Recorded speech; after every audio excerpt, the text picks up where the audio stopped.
అత్యాచారానికి పాల్పడ్డాడు. విసన్నపేట మండలం నూతిపాడు గ్రామానికి చెందిన మైనర్ విద్యార్థినికి 2 నెలలుగా వేధిస్తున్నాడు చందు. చందుకి సహకారం అందించారు మరో 2 మైనర్లు. ఈ నెల 10న మార్కెట్ వీధిలోని ఓ భవనంలో అత్యాచారానికి పాల్పడినట్టుగా తెలుస్తోంది. విషయం ఎవరికైనా చెబితే చంపేస్తామంటూ కూడా బెదిరించినట్టుగా తెలుస్తోంది సదరు అమ్మాయికి సంబంధించి. ఆ బాలిక తన తల్లికి చెప్పడంతో పెద్దల దృష్టికి పంచాయతీ తీసుకువెళ్ళింది సదరు తల్లి. అక్కడ న్యాయం జరగకపోవడంతో తిరువూరు పోలీస్ స్టేషన్లో ఫిర్యాదు చేసింది. చందుపై పోక్సో కేసు నమోదు చేశారు తిరువూరు పోలీసులు. దానికి సంబంధించిన బ్రేకింగ్ న్యూస్ చూస్తున్నారు. ఎక్కడా కూడా అమ్మాయిల మీద అఘాయిత్యాలు ఇక్కడ ఆగటం లేదనే మాటకు సంబంధించి మనం కొద్దిసేపటి క్రితం చర్చించుకున్నాం. ఈ ఘటన మరోసారి అంశానికి సంబంధించి అవాక్కయ్యేలా చేస్తుంది, షాక్కి గురి చేస్తుందనే చెప్పుకోవాలి. ఏంటి పరిస్థితి? ఎక్కడ చూసినా రోజు ఎక్కడో చోట ఇటువంటి అఘాయిత్యాలు జరుగుతూనే ఉన్న పరిస్థితి. మరీ ముఖ్యంగా మైనర్లకు సంబంధించి మైనర్ల మీద దాడులు జరుగుతున్న సందర్భం చూస్తున్నాం. మైనర్లు దాడికి దిగుతున్న ఇన్ఫ్యాక్ట్ ఇటువంటి అఘాయిత్యాలకి పాల్పడుతున్న ఆ ఘటనలు మనం రోజు ఎక్కడో చోట చూస్తున్న సందర్భం. ఈ నేపథ్యంలోని ఎన్టీఆర్ జిల్లా తిరువూరుకి సంబంధించి మనం మాట్లాడుకుంటున్నాం. ఎన్టీఆర్ జిల్లా తిరువూరులో దారుణం జరిగింది. ఇంటర్ విద్యార్థినిపై యువకుడు అత్యాచారానికి పాల్పడ్డాడు. విసన్నపేట మండలం నూతిపాడు గ్రామానికి చెందిన మైనర్ విద్యార్థినికి 2 నెలలుగా వేధిస్తున్నాడు చందు. అదిగో స్క్రీన్ మీద చూస్తున్న అతగాడే చందుకి సహకారం అందించారు మరో 2 మైనర్లు. ఈ నెల 10న మార్కెట్ వీధిలోని ఓ భవనంలో అత్యాచారం జరిగింది. విషయం ఎవరికైనా చెబితే చంపేస్తా ఉంటూ కూడా సదరు మైనర్లు ఆ అమ్మాయిని బెదిరించినట్టుగా తెలుస్తోంది. దీంతో ఆ బాలిక తన తల్లికి చెప్పింది. దీంతో ఆ తల్లి పెద్దల దృష్టికి పంచాయతీ తీసుకువెళ్ళింది. కానీ అక్కడ న్యాయం జరగకపోవడంతో తిరువూరు పోలీస్ స్టేషన్లో ఫిర్యాదు చేసింది. దీంతో చందుపై పోక్సో కేసు నమోదు చేశారు తిరువూరు పోలీసులు. దానికి సంబంధించిన బ్రేకింగ్ న్యూస్ చూస్తున్నారు. ఇదే అంశానికి సంబంధించి పోలీసులు రియాక్ట్ అయ్యారు. ఒకసారి పోలీసులు ఏమన్నారో చూద్దాం. నా పేరు గిరిబాబు, నేను తిరువూరు సర్కిల్ ఇన్స్పెక్టర్. మా సర్కిల్ పరిధిలో విసన్నపేట మండలం ఒక గ్రామానికి చెందిన బాలిక ఇక్కడ తిరువూరులో కాలేజీలో ఇంటర్మీడియట్ చదవడం జరుగుతుంది. ఈ బాలికను తోట చందు అనే వ్యక్తి, ఇతను మీద దొంగతనం కేసులు కూడా ఉన్నాయి ప్రీవియస్గా. ఇతను ఈ అమ్మాయికి కాలేజీకి వచ్చే టైంలో ఈ అమ్మాయికి మాయమాటలు చెప్పి ఈ అమ్మాయిని రేప్ చేయడం జరిగింది. దీని మీద కేసు కట్టి పోక్సో యాక్ట్ కింద కేసు కట్టి దర్యాప్తు చేస్తున్నాము. రైట్, అది పోలీసుల వర్షన్. అయితే ఈ ఘటన ఎలా జరిగింది, ఎప్పుడు తన దృష్టికి వచ్చింది, అమ్మాయి తల్లి ఏముంటోంది ఇప్పుడు చూద్దాం. మండలం ఎన్టీఆర్ డిస్టిక్.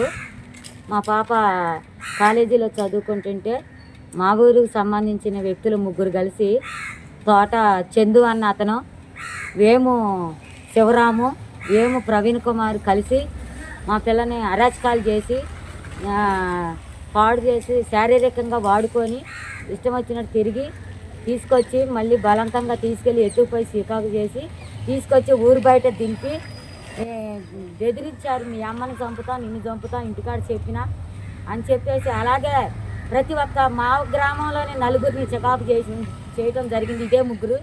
అలాగే ప్రతి ఒక్క గ్రామంలో ప్రతి ఒక్క పిల్లని కూడా భయపడిపోతున్నారు బయటికి రావటానికి. ఈ 3 బాగా అరాచకాలు చేయటం, తిరువూరులో రూమ్ తీసుకోవటం, ఆ రూములలోకి ఎక్కించుకెళ్ళటం, పాడు చేయటం, ఆ పిల్లలు మళ్ళీ బెదిరించటం, మందు తాగటం, అన్ని దొంగతనాలు చేయటం, ఏటపోతులను ఎత్తుకురావటం, గొర్రెలను ఎత్తుకురావటం, పందులను ఎత్తుకురావటం, బండ్లను ఎత్తుకురావటం, వాడు రౌడీ సిస్టర్ కింద చేయటం, అలా చేస్తున్నాడు. అందరిని బెదిరించటం, అదేమని పెద్దలు అడిగితే వాళ్ళ మీద కర్రలు తీసుకెళ్ళటం, రాళ్ళు తీసుకొని కొట్టడం, అలా ప్రతి ఒక్కరిని కూడా హింసించటం చేస్తున్నారు. వాళ్ళ తల్లిదండ్రులు కూడా అతనికి సపోర్ట్ చేసి వాళ్ళ చెల్లెలో తోట కీర్తన, తోట నాగమణి, తోట చిట్టిబాబు, వాళ్ళు 3 కూడా నా కొడుకు ఏం తప్పు చేసినా, నా కొడుకు మగోడు ఏం చేసినా కానీ మా ఇష్టమే, మీకేం సంబంధం అని చెప్పేసి మాట్లాడటం జరిగింది. జరిగిన తర్వాత నేను సిఐ గారికి చెప్పుకున్నాము, ఎమ్మెల్యే గారికి చెప్పుకున్నాము, అలాగే విసన్నపేట ఎస్ఐ గారికి చెప్పాము. విసన్నపేట ఎస్ఐ గారు తోరికృష్ణ చెప్పినట్టుగా మా పంచాయతీలో పనిచేసే తోరికృష్ణ, టీడీపీ నాయకుడు తోరికృష్ణ, అతను డబ్బులు లంచం ఇచ్చి అతనికి స్టేషన్ బెయిల్ ఇస్తానని చెప్పాడు. ఎంత చేసినా కానీ స్టేషన్ బెయిల్ ఇస్తానని చెప్పాడు. తర్వాత మేము కమిషనర్ గారి దగ్గరికి వెళ్ళాము, మహిళా కమిషనర్ గారి దగ్గరికి. అక్కడికి వెళ్ళిన తర్వాత సిఐ గారి దగ్గరికి వచ్చాము. కమిషనర్ గారు ఫోన్ చేసి సిఐ గారు కమిషనర్ గారు కలిసి నాకు తీసుకొచ్చి వాళ్ళని అరెస్ట్ చేశారు. నిన్న అరెస్ట్ చేశారు. తీసుకొచ్చి వాళ్ళ రిమాండ్కి పంపిస్తామని చెప్పారు. మాకు వీళ్ళ గురించి మాకు చాలా భయంకరంగా ఉంది. మాకు ప్రాణరక్షణ కావాలి. మాకు తగిన చర్య వాళ్ళ ముగ్గురి మీద బయటికి రాకుండా రిమాండ్లో ఉంచేలాగా అసలు బయటకు అనేది రాకూడదు. ప్రతి ఒక్క కాలేజీకి వెళ్ళి పిల్లల ప్రతి ఒక్కరిని బెదిరించడం, వాళ్ళ ప్రిన్సిపాల్ని కూడా మీరు కనుక ఎవరికైనా ప్రిన్సిపాల్కి చెబితే ప్రిన్సిపాల్ని కూడా చంపేస్తామని బెదిరిస్తున్నారు. వాళ్ళ దగ్గర కత్తులు ఉంటాయి. రూములలో కూడా నేను సిఐ గారు చెకింగ్ చేస్తే కత్తులన్నీ, బ్యాగులన్నీ, మందు సీసాలు ఉన్నాయి, అన్నీ ఉన్నాయి. కానీ వాళ్ళు చాలా క్రిమినల్ వాళ్ళ ముగ్గురి మీద చాలా చర్య తీసుకోవాలి. అలాగే తోట చందు వాళ్ళ తల్లిదండ్రి వాళ్ళ చెల్లి మీద కూడా చర్య తీసుకోవాలని నేను కోరుకుంటూ సెలవు తీసుకుంటాను. రైట్, అది సదరు మైనర్ బాలికకు సంబంధించి ఆ ఘటన విషయంలో తన తల్లికి చెప్పుకోవడంతో ఆ పంచాయతీని పెద్దదరికి తీసుకువెళ్లే ప్రయత్నం చేశారు. కానీ ఇన్ఫ్యాక్ట్ ఎక్కడ కూడా అక్కడ తెగపోవడంతో అప్పుడు ఈ అంశాన్ని పోలీసుల దృష్టికి తీసుకొచ్చినట్టుగా తెలుస్తోంది. ఆమె వెర్షన్ చూసాం. అసలు ఇంతకీ ఏం జరుగుతోంది? ఇన్ఫ్యాక్ట్ తను మరొక అంశాన్ని కూడా ఇక్కడ తెర మీద తీసుకొచ్చారు.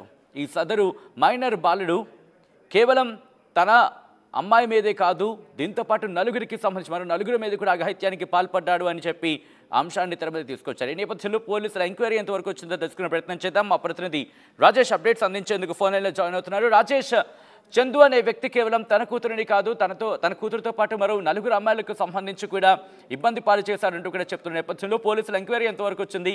ప్రస్తుతం చందుని అదుపులోకి తీసుకున్నారా? ప్రస్తుతం తోట చందుతో పాటు అతనికి సహకరించిన ఇద్దరు మైనర్లు వేము శివరాం, అదేవిధంగా వేము ప్రవీణ్ ఇద్దరు కూడా పోలీసులు అదుపులో ఉన్నట్టు తెలుస్తుంది. పోలీసులు ఇంకా అధికారికంగా వాళ్ళని అరెస్ట్ చేసిన చెప్పనప్పటికీ వాళ్ళ అదుపులోనే ఉన్నట్టు తెలుస్తుంది. ముఖ్యంగా ఈ ఘటనకు సంబంధించి ఇంటర్ చదువుతున్న మైనర్ బాలికని తోట చందు గత 2-3 నెలలుగా వేధిస్తున్నాడు. ఈ నేపథ్యంలో కొంత పరిచయం ఉన్నట్టు కూడా తెలుస్తుంది. అయితే బాలిక హాస్టల్లో ఉండి చదువుకుంటున్నట్టు తెలుస్తుంది. అయితే గత కొన్ని రోజులుగా ఫీవర్ కారణంగా ఇంటి వద్ద నుంచే కళాశాలకు వెళ్తున్నది వాళ్ళ తల్లిగా నాకు ఉన్నటువంటి వాళ్ళు చెప్తున్నమాట. ఈ నేపథ్యంలో ఈ నెల 10వ తేదీన ఆర్టీసీ బస్సులో వస్తున్న బాలికను బోసుబొమ్మ సెంటర్ విసన్నపేట మండలం ఊతిపాడు గ్రామ సమీపంలోని బోసుబొమ్మ సెంటర్ లో దించిన యువకుడు తన మిత్రుల సహాయంతో ద్విచక్ర వాహనం తీసుకెళ్లి మార్కెట్ వీధిలో ఉన్న భవనంలో బలవంతంగా అత్యాచారం చేశారని ప్రధానంగా బాలిక ఆరోపిస్తుంది. ఈ నేపథ్యంలో బాలిక ఫిర్యాదు మేరకు పోలీసులు కూడా పోక్సో కేసు కూడా నమోదు చేశారు. ఈ ఘటనకు సంబంధించిన అంశంలో పూర్తిగా విచారణ చేసిన తర్వాత వివరాలన్నీ వెల్లడిస్తామని పోలీసులు చెబుతున్న పరిస్థితి ఉంది. ఇప్పుడు అసలు అంటే ఆ చందుతో ఆమెకి పరిచయం ఉండి ఆమె ఇష్టపూర్వకం వెళ్ళిందా లేదా లేకపోతే బలవంతంగా తీసుకెళ్లి ఆమె అత్యాచారం చేశారు. ఈ కోణంలో పోలీసులు అయితే విచారణ అయితే చేస్తున్నారు. అయితే ఈ కేసు వెనకాల ఇంకా ఏదైనా అంటే ఇంతకు ముందు తోట చందు అతనికి సాగించినటువంటి ఇద్దరు వేము రవి, శివరాం, ప్రవీణ్ వీళ్ళిద్దరు కూడా గతంలో ఇలాంటి కేసులు ఏమైనా అత్యాచారం చేశారనే తల్లి అయితే ఆరోపిస్తుంది. కానీ పోలీసు విచారణ ఇంకా తేలాల్సి ఉంది కాబట్టి ప్రస్తుతానికి పోలీసులు అయితే విచారణ చేస్తున్నారు. చాలా సీరియస్ గానే ఈ కేసును అయితే